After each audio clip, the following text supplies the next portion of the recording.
Sebelum mengisi balon PVC, pastikan balon PVC yang teman-teman pakai adalah balon PVC yang sudah melar.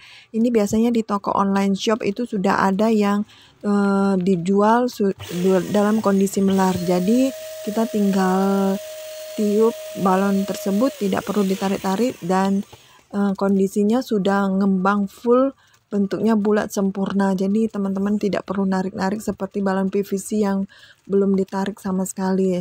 Setelah itu masukkan balon kecil-kecilnya ini menggunakan tangan atau stick. Saya biasanya menggunakan stick balon yang saya gunakan untuk membantu mendorong balon ke dalam balon PVC. Ujungnya itu saya pegang dan bagian bawahnya itu saya dorong menggunakan stick balon.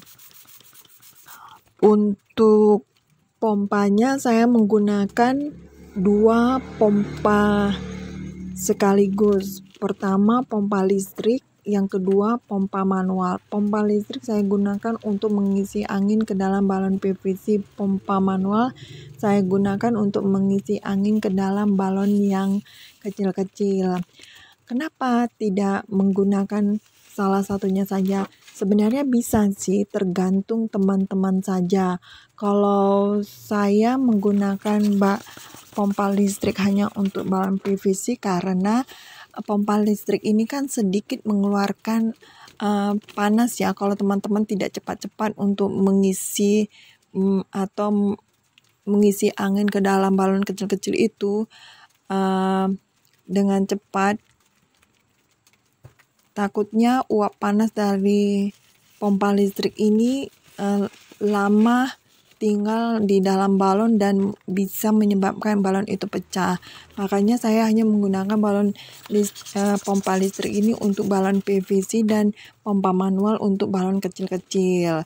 Kalau teman-teman udah terbiasa menggunakan pompa listrik atau teman-teman cepat dan bisa menggunakan bisa cepat mengisi balon kecil-kecil itu ke dalam balon PVC, teman-teman bisa saja sih menggunakan pompa listrik. Hanya kan kita untuk menjaga-jaga supaya balonnya tidak gampang pecah, makanya saya hanya menggunakan pompa listrik untuk balon PVC dan pompa manual untuk balon kecil-kecil, karena kita tidak inginkan kalau sudah sampai lokasi tiba-tiba balonnya pecah atau gimana. Itu untuk menjaga-jaga saja, atau dalam proses pengerjaannya tiba-tiba balonnya pecah, karena pompa listrik ini sedikit mengeluarkan panas. Kalau kita nggak buru-buru atau nggak cepat-cepat, itu bisa menyebabkan balonnya gampang pecah gitu. Saya lebih nyamannya seperti ini sih, tergantung teman-teman ya bagaimana nyamannya.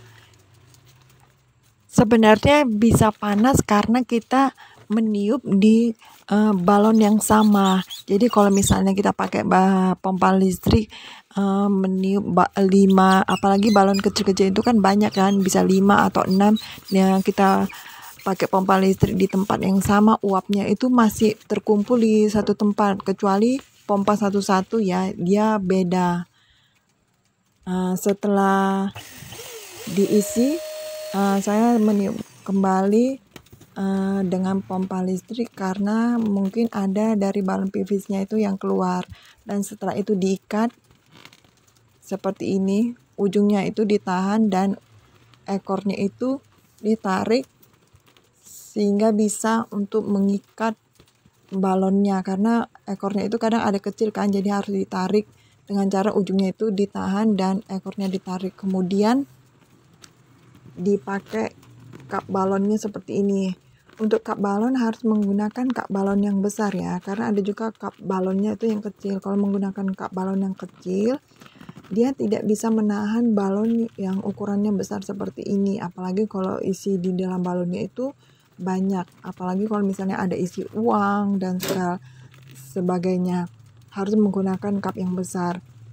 Kalau teman-teman mau membeli balon atau pompanya seperti balon PVC-nya, saya sudah taruh linknya di deskripsi ya.